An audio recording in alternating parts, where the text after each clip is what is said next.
This notebook LM video dives into the striking prophecy of Ezekiel 34, where God calls out careless leaders who neglected their people. Using the image of shepherds and sheep, Ezekiel criticizes leaders who took advantage of the flock instead of guarding them. God vows to step in as the true shepherd, finding the lost, mending the injured, and lifting up the weak. Have you ever thought about what good leadership really looks like? Well, today we're jumping into a text that's over 2,500 years old, but it feels like it could have been written yesterday. We're talking about Ezekiel 34 from the Hebrew Bible, and it uses this incredible metaphor of shepherds and their sheep to deliver a powerful message about leadership that is, frankly, timeless. I mean, that's the big question, isn't it? It feels so current. But this is the exact crisis that sparked this ancient prophecy. It's not just a political problem, it's a deeply human one. And the prophet Ezekiel had some very strong words about it. All right, to really get this, you have to put yourself back in time. It's around 586 BC, and everything has fallen apart. Your nation, conquered. Your sacred temple, destroyed. And the leaders you were supposed to trust to protect you, they have failed, completely and utterly. Ezekiel is speaking right into that moment of total chaos. Now, Ezekiel's audience would have gotten this instantly. When he starts talking about shepherds, he's not talking about actual farmers. No, this is a direct shot at the kings, the priests, the prophets, the whole ruling class of Israel who were supposed to be caring for their people, their flock. And what's wild is just how specific he gets. This is like the worst performance review of all time. He lays it all out.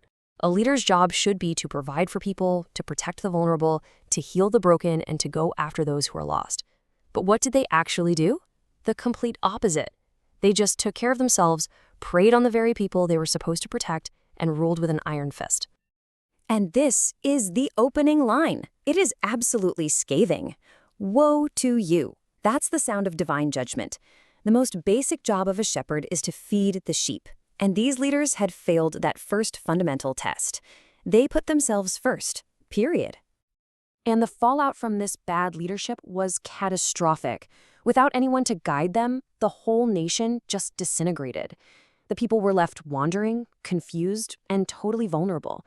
And that image of being food for wild animals, that wasn't just poetry. It was the terrifying reality of being a conquered people in exile. Okay, so that's the diagnosis. A total, systemic failure of human leadership. But just when the story seems at its darkest, everything shifts. We go from this brutal accusation to an absolutely stunning promise of divine intervention. So right after this takedown of human failure, the tone just completely changes. Right when it feels most hopeless, we get the pivot point for this entire story. A new plan, announced directly from God. First, there's a reckoning. And then there's a rescue. God essentially says, all right, I've seen enough. I'm holding these corrupt leaders accountable, and I'm stepping in myself to save my people. He's kicking the bad shepherds out of the job. And this next part is so important. Just listen to the language used here. It's full of I, myself, will. It's this promise that God will personally do every single thing the human shepherds fail to do. Search, rescue, gather, feed, give rest, heal the injured, strengthen the weak. This isn't delegation. It's a promise of direct, hands-on care. But this rescue plan isn't just a temporary fix. It's actually setting the stage for something bigger, for a permanent solution. It's a promise of a totally new kind of leader. Okay, now this is where it gets really interesting. After saying he'll be the shepherd himself, God then says he's going to install a new shepherd, and he calls him my servant David. Which, raises a pretty obvious question. Because the actual historical King David had been dead for about 400 years at this point. So this isn't about bringing him back to life. This is a prophecy. It's looking forward to a future messianic leader who would come from David's line and rule with the kind of justice and righteousness that David, at his very best, was known for. And if you're familiar with Christian theology, this probably sounds really familiar. For centuries, this has been seen as a key prophecy pointing directly to Jesus. In the New Testament, in the Gospel of John, Jesus literally takes on this title, calling himself the Good Shepherd, which creates this incredible link all the way back to Ezekiel's ancient promise. So, what would life actually be like under this perfect shepherd? Well, the prophecy wraps up with this beautiful vision of what's called a covenant of peace, a picture of ultimate restoration and security. And just look at what's promised. This is a complete 180 from everything they had suffered. Remember how they were vulnerable? That's replaced with total security. Remember scarcity and hardship? Replaced by abundance. The shame of slavery is replaced by lasting freedom. And that feeling of being abandoned? Gone. Replaced by the absolute certainty that God is with them. I mean, just let that sink in. This really gets to the heart of it all. It's about more than just physical safety. It's about a deep, internal peace. It's the freedom from fear. That's the ultimate goal of good leadership, isn't it?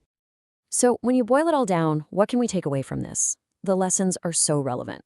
First, leadership is for the benefit of others. You're there to feed the flock, not fleece it. Second, real leaders actively go after the lost and protect the vulnerable. And finally, the text seems to suggest that our ultimate hope for truly perfect leadership might just lie beyond any flawed human being. And that's what I want to leave you with. When you look at our world right now, at your own community, or even in your own life, which qualities of this good shepherd, strengthening the weak, seeking the lost, bringing healing and peace, do you think we need the most? Let me know what you think in the comments. I genuinely love to read your thoughts. Thanks for digging into this with me.